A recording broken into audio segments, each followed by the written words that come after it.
معراج دین کی زندگی کی ایک ہی آرزو تھی جس کے پورے ہونے کا خواب وہ روز دیکھا کرتا تھا کہ اس کا بیٹا وقاص دین ایک دن ماسٹر بنے اور بچوں کو پڑھائے۔ خود وقاص کو بھی ماسٹر بننے کا شوق تھا، شاید اس لیے کہ وہ بچپن سے اپنے باپ کے منہ سے یہی جملہ سنتا آیا تھا، وقاص دل لگا کر پڑھ، تو نے بڑے ہو کر ماسٹر بننا ہے۔ یوں وہ جاگتی آنکھوں سے یہ سپنا دیکھا کرتا کہ بہت سے بچے ٹاٹ پر بیٹھے ہیں اور وہ ایک کرسی پر بیٹھا انہیں پڑھا رہا ہے۔ وقاص کے گاؤں میں اسکول صرف پرائمری تک تھا، سیکنڈری اسکول دوسرے گاؤں میں واقع تھا اور وہاں جانا خاصا مشکل کام تھا۔ 1.5 گھنٹے کا سفر کھیت اور پگڈنڈیوں سے گزر کر جب گاؤں کی حدود ختم ہوتی تب نالا پار کر کے دوسرے گاؤں کی حدود شروع ہوتی، مگر وقاص ان تمام مشقتوں کو خندہ پیشانی سے برداشت کرتا تھا۔ معراج دین کے پاس تھوڑی سی زمین تھی جس پر وہ کاشتکاری کرتا تھا۔ اس کی 2 بیٹیاں اور ایک بیٹا تھا۔ دونوں بیٹیوں کو بھی پڑھنے کا بے حد شوق تھا، مگر نزدیکی گاؤں میں کالج نہ ہونے کی وجہ سے وہ میٹرک کے بعد گھر بیٹھ گئی تھی۔ وقاص کی پڑھائی اور رہائش کے خرچات کے لیے کافی رقم درکار تھی۔ معراج دین کے لیے یہ ممکن نہ تھا کہ اتنی بڑی رقم کا بندوبست خود سے کر سکے۔ وہ سخت پریشان رہنے لگا۔ تب اس کی بیوی ثریا بی بی نے مشورہ دیا کہ وہ اپنی بکریاں فروخت کر دے۔ یوں وقاص کا کالج میں داخلہ ہو گیا اور ہاسٹل میں رہنے کا بندوبست بھی ہو گیا۔ اسی دوران معراج دین کی بڑی بیٹی کی بات بھی پکی ہو گئی۔ 4 ماہ بعد اس کی شادی طے تھی۔ ثریا بی بی نے شوہر سے کہا کہ اب جب کہ وقاص کی پڑھائی کا مسئلہ حل ہو گیا ہے تو بیٹی کی شادی کے لیے کچھ بندوبست کریں۔ مجبوری کے عالم میں معراج دین اپنے گاؤں کے جاگیردار ملک سرفراز کے پاس گیا اور ساری صورتحال بیان کر کے مالی مدد کی درخواست کی۔ ملک سرفراز نے مشفق لہجے میں کہا، رقم تو میں دے دوں گا، مگر اس کے لیے تمہیں اپنی زمین کے کاغذات بطور ضمانت میرے پاس رکھنے ہوں گے، اس کے بغیر میں قرض نہیں دے سکتا۔ یہ سن کر معراج دین گھبرا گیا، لیکن بیٹی کی شادی کے لیے وہ مجبور تھا۔ اس نے زمین کے کاغذات ملک سرفراز کے حوالے کر دیے اور بدلے میں مطلوبہ رقم حاصل کر لی۔ گھر پہنچ کر اس نے ساری بات ثریا بی بی کو بتا دی۔ ثریا بی بی بے حد پریشان ہو گئی اور بولی، تم نے بہت بڑی غلطی کی کہ زمین کے کاغذات ملک کے حوالے کر دیے۔ اگر مجھے اس شرط کا علم ہوتا تو میں ہرگز اجازت نہ دیتی۔ معراج دین نے تھکے ہوئے لہجے میں کہا، ایسا ہی قرض دیا جاتا ہے، ضمانت تو دینی پڑتی ہے۔ اگر میں قرضہ واپس نہ کر سکا تو زمین ضبط ہو جائے گی، مگر ہماری زمین تو قرض کی رقم سے کئی گنا زیادہ ہے۔ خدا ان کا بیڑا غرق کرے، یہ جاگیردار خود کو جانے کیا سمجھتے ہیں۔ جانتے ہیں کہ ہم جیسوں کی مجبوریاں کیا ہیں، مگر فائدہ اٹھاتے ہیں۔ ہمارے اپنے بھی ہماری طرح غریب ہیں، کوئی اور ہمیں قرض نہیں دے سکتا تھا۔ مجھے تو ہر حال میں بیٹی کی شادی طے کرنی تھی۔ اگلے مہینے معراج دین کی بیٹی کی رخصتی ہو گئی اور اس نے سکون کا سانس لیا۔ وہ اپنی چھوٹی سی زمین پر کام کرتا تھا، لیکن آمدنی بمشکل گھر کا خرچہ پورا کرتی۔ اب تو اس پر قرض کا بوجھ بھی آ گیا تھا۔ وہ صبح سے شام تک کولہوں کے بیل کی طرح کام کرتا۔ پہلے کبھی کچھ فرصت مل جاتی تھی، لیکن اب قرض کے بعد فرصت کا تصور ہی ختم ہو گیا تھا۔ وقاص کی تعلیم پر بھی مسلسل پیسہ خرچ ہو رہا تھا۔ ایک دن ملک سرفراز نے اسے بلا لیا۔ وہ اس کے ڈیرے پر پہنچا جہاں ملک سرفراز ایک تخت پر گاؤ تکیے سے ٹیک لگائے بیٹھا تھا اور باقی لوگ قالین پر نیچے بیٹھے تھے۔ معراج دین نے سلام کیا اور ایک کونے میں بیٹھ گیا۔ ملک سرفراز نے پوچھا، ہاں بھیا معراج، تمہارے ارادے کیا ہیں؟ قرض کی رقم واپس کرنے کا بندوبست کیا ہے تم نے؟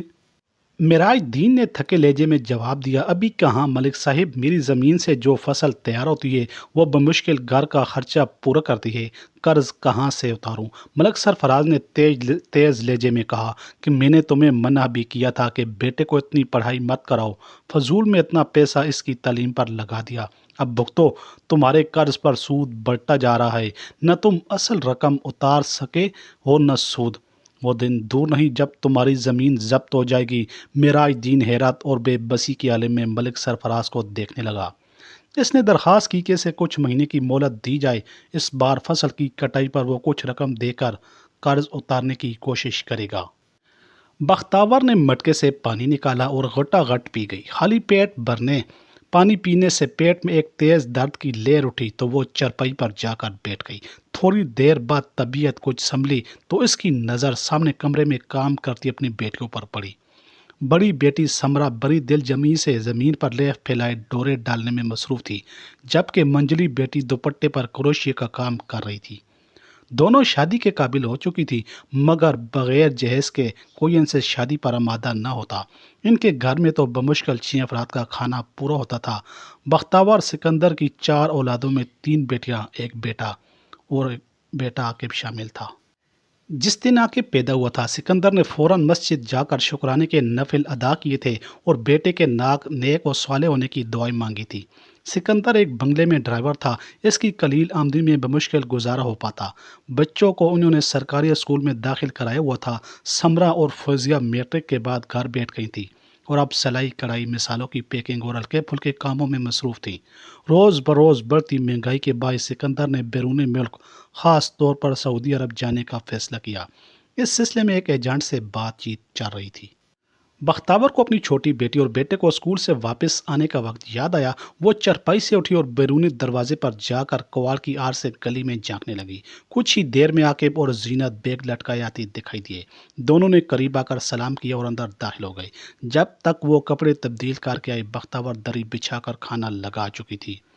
آج بھی پانی کی طرح پتی دال اور روٹیاں دسترخوان پر تھیں۔ چاروں بچے ماں کے ساتھ بیٹھ کر کھانا کھانے لگے۔ عاقب نے بمشکل ایک روٹی کھائی اور ہاتھ کھینچ لیا۔ عاقب، اور روٹی لو نا، بختاور نے کہا۔ نہیں امی، دل نہیں چاہ رہا، میں سونے جا رہا ہوں۔ 1 گھنٹے بعد جگا دیجیے گا، مجھے ٹیسٹ کی تیاری کرنی ہے۔ کل اسکول میں 2 ٹیسٹ ہیں، یہ کہہ کر عاقب دوسرے کمرے میں چلا گیا۔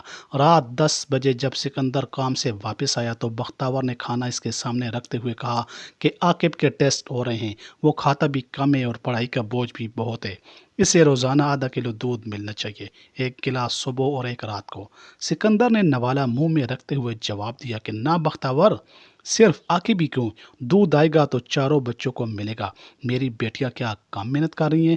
بس دعا کرو کہ جلدی سے پیسوں کا بندوبست ہو جائے تو میں سعودی عرب روانہ ہو جاؤں۔ بختاور نے پوچھا کہ تم نے چاچا الیاس سے بات کی؟ ان کے دونوں بیٹے دبئی میں ہیں، پیسے کی ان کے پاس کوئی کمی نہیں۔ سکندر نے جواب دیا کہ ہاں کی تھی، واپسی پر ان کے ہاں سے ہو کر آیا ہوں۔ 1 لاکھ روپے دینے کا وعدہ کیا ہے، مگر اتنے میں کام نہیں چلے گا، مزید رقم کی ضرورت ہے۔ سکندر کی بات سن کر بختاور پریشان ہو گئی، کہنے لگی کہ کب سے تم پیسوں کا بندوبست کر رہے ہو اور وقت ہے کہ گزرتا ہی جا رہا ہے۔ سردیوں کا موسم تھا، چولہے کی گرمی سے اسے سکون مل رہا تھا۔ بیٹھے بیٹھے اسے پیاس محسوس ہوئی تو اس نے کھانے سے فارغ ہو کر لیٹنے کا ارادہ کیا۔ لیٹنے لگا تو اسے عاقب کتاب اٹھائے پڑھتا نظر آیا۔ بیٹا، رات ہو گئی ہے، اب سو جاؤ، ابو بس تھوڑا سا یاد کرنا باقی ہے، وہ بولا۔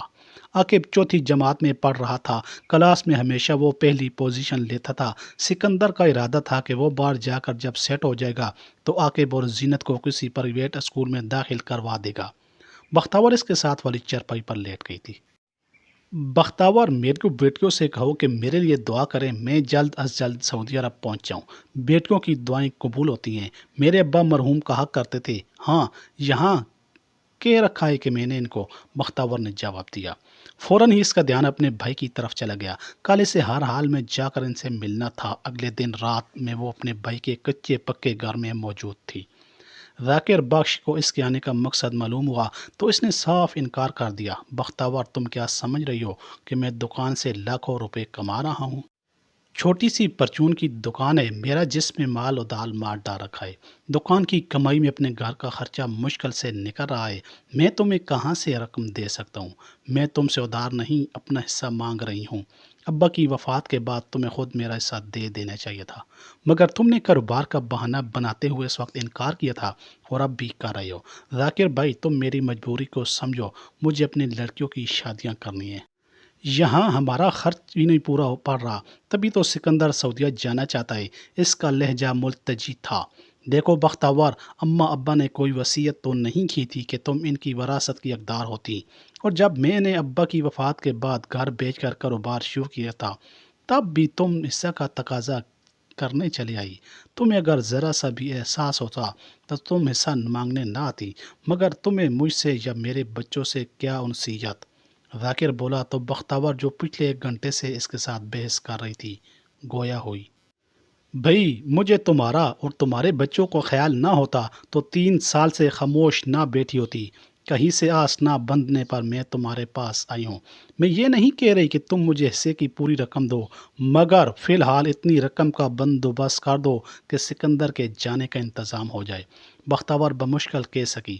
بھائی سے اپنا حق مانگتے ہوئے سے یوں لگ رہا تھا جیسے بھیک مانگ رہی ہو۔ اس کی بھابھی زیبو نحوت بری نظروں سے گور رہی تھی۔ اس نے دونوں بہن بھائی کی گفتگو میں مداخلت کی کوشش کی تھی، مگر ذاکر بخش نے سے خاموش کروا دیا۔ ٹھیک ہے، میں کہیں سے کچھ بندوبست کرتا ہوں۔ اس کی رومانسی صورت دیکھ کر بھائی کا دل پگھلا تھا۔ بول دے اپنی بہن کو جو یہ منہ کھول کر اپنے سم مانگنے آئی ہے، رقم وصول کرنے کے بعد اس گھر میں قدم بھی نہ رکھے، ورنہ چوٹی پکڑ کر باہر کر دوں گی۔ زیبو سے چپ نہ رہا گیا تو بول پڑی۔ خدا حافظ کہتے ہوئے وہ وہاں سے نکل گئی۔ گھر پہنچی تو سمرا اور فوزیہ کی ساحلیہ نائمہ و امی کے ساتھ موجود تھی۔ وہ دواؤں کی کمپنی میں پیکنگ کا کام کرتی تھی اور یہ بتانے آئی تھی کہ اس کی فیکٹری میں جگہ خالی ہے، اگر وہ دونوں چاہیں تو وہاں کام کر سکتی ہیں۔ ان کے ابو راضی نہیں ہوں گے تو وہ تو انہیں محلے کی دکان پر جانے نہیں دیتے۔ بختور نے سنتے ہی منع کر دیا۔ آخر اس میں برائی کیا ہے؟ تمہاری بیٹیاں گھر پر بھی کام کر کے بھی تو کما رہی ہیں، اگر وہاں جا کر کام کر لیں گی تو کون سی برائی ہو جائے گی؟ نائمہ کی امی بولی، بہن آپ کی بات درست ہے، مگر میرے شوہر کو پسند نہیں کہ لڑکیاں باہر نکل کر کمائیں۔ جیسے تیسے خدا ہمارے گھر کو چلا رہا ہے اور آئندہ بھی چلائے گا۔ بختور نے کہا تو وہ تاسف بری نظروں سے گھر کی حالت دیکھنے لگی، جہاں بیٹھنے کے لیے کرسی تک نہ تھی۔ رقم ملتے ہی سکندر کے سعودی عرب جانے کا بندوبست ہو گیا، ساتھ ہی اس کی تمام تیاریاں مکمل ہو گئی تھی۔ اس کے بعد گنتی کے چاند چھوٹے جو اس نے رکھ لیے تھے۔ جانے سے ایک دن قبل وہ پورا دن گھر پر بیوی بچوں کے ساتھ رہا۔ گھر کے تمام افراد یہ سوچ کر دکھی تھے کہ وہ بہت دور جا رہا ہے۔ سکندر کو رخصت کرتے ہوئے سب کی آنکھوں میں آنسو آ گئے تھے۔ بختور جو شوہر کے کام سے دیر سے لوٹنے پر پریشان ہو کر فوراً دعائیں مانگنے لگتی تھی، اپنے بچوں کے مستقبل کے لیے شوہر کو بیرون ملک بھیجنے کے لیے خود کو ذہنی طور پر تیار کر چکی تھی۔ سکندر نے سعودی عرب پہنچ کر اپنی خیریت سے آگاہ کیا تو بختور پر سکون طاری ہو گیا۔ دن تیزی سے گزر رہے تھے، مہینے سالوں میں بدلنے لگے۔ رفتہ رفتہ ان کے گھر میں خوشحالی نظر آنے لگی تھی۔ اس نے گھر میں فرنیچر ڈلوا کر رنگ و روغن بھی کروا لیا تھا، جس سے گھر کا نقشہ ہی بدل گیا تھا۔ وقاص کو شہر میں تعلیم حاصل کرتے ہوئے کئی برس گزر چکے تھے۔ اس نے B.Ed میں اپنے کالج میں پوزیشن حاصل کی تھی۔ اس کا شمار ہونہار طالب علموں میں ہوتا رہا تھا۔ اب وہ نوکری کی تلاش میں تھا۔ اس نے سرکاری ملازمت کے لیے امتحان دیا تھا اور نتیجے کے انتظار میں تھا۔ اسی دوران معراج الدین کی چھوٹی بیٹی عفیفہ کی شادی بھی طے ہو گئی تھی۔ ایک دن عفیفہ کی ساس آئی اور ادھر ادھر کی باتوں کے بعد بولی کہ سریا، تم نے عفیفہ کے لیے کوئی سیٹ وغیرہ بھی بنوایا ہے یا بیٹی کو یوں ہی رخصت کرو گی؟ سریا بیوی ان کے سوال سے پریشان ہو گئی۔ باجی رشیدہ، سونے کی قیمتیں تو آسمانوں کو چھو رہی ہیں، ہم جیسے لوگ بیٹی کو سونے کا سیٹ کہاں سے دے سکتے ہیں؟ ان کی ساس بولی، ہمارے ہاں بہوئیں سونے کے زیورات کے بغیر نہیں آتی۔ میرے دونوں بہوؤں کو ان کے میکے والوں نے سونے کے سیٹ دیے تھے، اب ان کے سامنے عزت بنائے رکھنے کے لیے عفیفہ کے پاس بھی سونے کا زیور ہونا چاہیے۔ ویسے بھی والدین جو چیز جہیز میں دیتے ہیں اس کا فائدہ ان کی بیٹی کو ہی ہوتا ہے، عفیفہ کی ساس کہی جا رہی تھی، اور پریشان حال سریا بی بی کا ذہن بھٹکنے لگا تھا۔ عفیفہ کی شادی کے خرچات ہی کیا کم تھے کہ اوپر سے سونے کا سیٹ، وہ یکدم پریشان ہو گئی۔ عفیفہ کی ساس کے رخصت ہوتے ہی انہوں نے اپنی پریشانی شوہر اور بیٹے کو بتائی۔ معراج الدین نے کہا کہ اب جب شادی کی تاریخ طے ہو گئی ہے تو رشیدہ بی بی نے یہ ایک نیا شوشہ چھوڑ دیا ہے۔ وہ کافی متفکر نظر آ رہا تھا۔ وقاص بولا، میں تو کہتا ہوں کہ انہیں منع کر دیں۔ اب ایسے تو منع نہیں کر سکتے، ان کو بس دنیا دکھاوے کا شوق ہے۔ وہ کون سا اپنے لیے زیور مانگ رہی ہے؟ معراج الدین نے کہا، پہلے ہی میری زمین ملک سرفراز نے تھیا لی ہے۔ کچھ رقم جو اس نے دی تھی وہ میں نے عفیفہ کی شادی کے لیے رکھ چھوڑی تھی۔ ان پیسوں میں تو سیٹ تو نہیں بن سکتا۔ اب میں ملک سرفراز کے پاس ادھار مانگنے جاؤں تو میرے پاس ہے ہی کیا؟ شکر ہے کہ جیسے تیسے کر کے وقاص کی تعلیم پوری ہو گئی تھی، ورنہ وہ بھی ادھوری رہ جاتی۔ سریا بی بی نے کہا، میرے پاس اس مسئلے کا حل ہے۔ ہمارے جاننے والوں میں صرف رفعت ہی ہیں جن کے حالات وقت کے ساتھ بدلے ہیں۔ میں ان سے بات کرتی ہوں، اگر وہ رقم ادھار دے دیں تو ہمارا مسئلہ حل ہو جائے گا۔ ویسے بھی وقاص نے نوکری کے لیے درخواست دے رکھی ہے، نوکری ملنے کی دیر ہے، ہم ان کا قرض اتار دیں گے۔ وقاص بولا، اماں اتنی رقم بھلا کون ادھار دیتا ہے؟ دیکھ لینا وہ منع کر دیں گے۔ سریا بی بی بولی، کوشش کرنے میں کیا حرج ہے؟ انہیں بڑی آس تھی وہ 2 روز بعد ہی اپنی خالہ زاد بہن رفعت آرا کے گھر میں موجود تھی۔ بھائی میں تو اپنی کلثوم کے جہیز کی ایک ایک چیز رکھ چھوڑی ہے تاکہ جیسے ہی رشتہ آئے فوراً ہی اسے رخصت کر دوں۔ ایک ہی تو میری بیٹی ہے، اس کی شادی پر میں نے اپنا ہر ارمان پورا کروں گی۔ رفعت آرا آدھے گھنٹے سے اپنی امارات کا روب جھاڑ کر سوریا بی بی کو مرعوب کر رہی تھی اور سوریا بی بی ان کی ہاں میں ہاں ملا رہی تھی۔ سوریا ایک ہی بیٹا ہے تمہارا، اس کی پڑھائی پر تم نے اتنے پیسہ لگا دیا، تم میں سے کوئی آفیسر بنانا چاہیے تھا۔ میرے جہاں زیب کو دیکھ لو، انکم ٹیکس آفیسر ہے، تبھی تو اتنے اچھے گھر میں اس کی شادی ہوئی ہے، ٹرک بھر کر جہیز ملا ہے۔ اس کے سسر نے خود رشتہ پیش کیا تھا۔ سوریا بی بی نے ان کے چپ ہونے پر بات کی۔ آپا، میں آپ کے پاس ایک عرضی لے کر آئی تھی۔ عفیفہ کے سسرال والے شادی کی تاریخ رکھ گئے ہیں، اگلے مہینے اس کی شادی ہے۔ بہت مبارک ہو تمہیں، تمہاری عفیفہ تو بہت خوبصورت ہے، تبھی تو اس کا رشتہ طے ہو گئے۔ میری کلثوم کے لیے بھی دعا کرتی رہا کرو۔ رنگت کی وجہ سے اس کا رشتہ طے نہیں ہوتا، ورنہ نین نقش تو بہت پیارے ہیں، رفعت آرا نے قطع کلامی کرتے ہوئے کہا۔ سوریا بی بی نے نرمی سے کہا، ہاں ضرور دعا کروں گی، فی الحال تو مجھے آپ کی مدد کی ضرورت ہے۔ عفیفہ کی شادی سر پر ہے، پیسے کم پڑ رہے ہیں، اوپر سے اس کی ہونے والی ساس باتوں میں سنا گئی ہے کہ ان کی دونوں بہوؤں کو جہیز میں سونے کے زیورات ملے ہیں، اس لیے عفیفہ کو بھی ملنے چاہیے۔ پہلے تو میں نے بہت سیدھی سمجھ رہی تھی، مگر لوگ جو دکھائی دیتے ہیں ویسے ہوتے نہیں۔ بیٹی کی سسرال میں عزت رہے اس لیے سونت دینا ہوگا۔ آپا، میں آپ سے ادھار مانگنے آئی ہوں، مجھے عفیفہ کے لیے سیٹ بنانا ہے، پیسوں کی شدید ضرورت ہے۔ وقاص نے گورنمنٹ جاب کے لیے درخواست دے رکھی ہے، اس کی نوکری لگ جائے گی تو میں قرضہ اتار دوں گی۔ سوریا بی بی کا لہجہ ملتجی تھا۔ رفعت آرا نے حامی بھر لی کہ وہ زیادہ رقم کا بندوبست تو نہیں کر سکتی، مگر کچھ انتظام کر دیں گی۔ اماں، سوریا خالہ بہت چلتی نہیں چلی گئی، آپ نے انہیں روکا نہیں انہیں کھانے پر؟ سوریا کے جاتے ہی کلثوم نے کمرے میں داخل ہو کر پوچھا تو رفعت آرا نے ان کے آنے کا مقصد بتا ڈالا۔ پھر مزید گویا ہوئی، میں سوریا کی جگہ ہوتی تو رشتہ ختم کر دیتی۔ اماں، سوریا خالہ ایسا نہیں کر سکتی، عزت کا معاملہ ہے، عفیفہ کا رشتہ توڑ بھی دے تو لوگ باتیں بنائیں گے، آخر کس کس کو وہ مطمئن کریں گے؟ اماں، آپ چاہیں تو ان کی مدد کر سکتی ہیں، آپ نے جو رقم میرے سونے کا سیٹ خریدنے کے لیے رکھی ہے انہیں دے دیں، میری کون سی ابھی شادی ہو رہی ہے؟ کلثوم بولی اور رفعت آرا سے یوں دیکھنے لگی وہ اپنے ہوش و حواس میں نہ ہو۔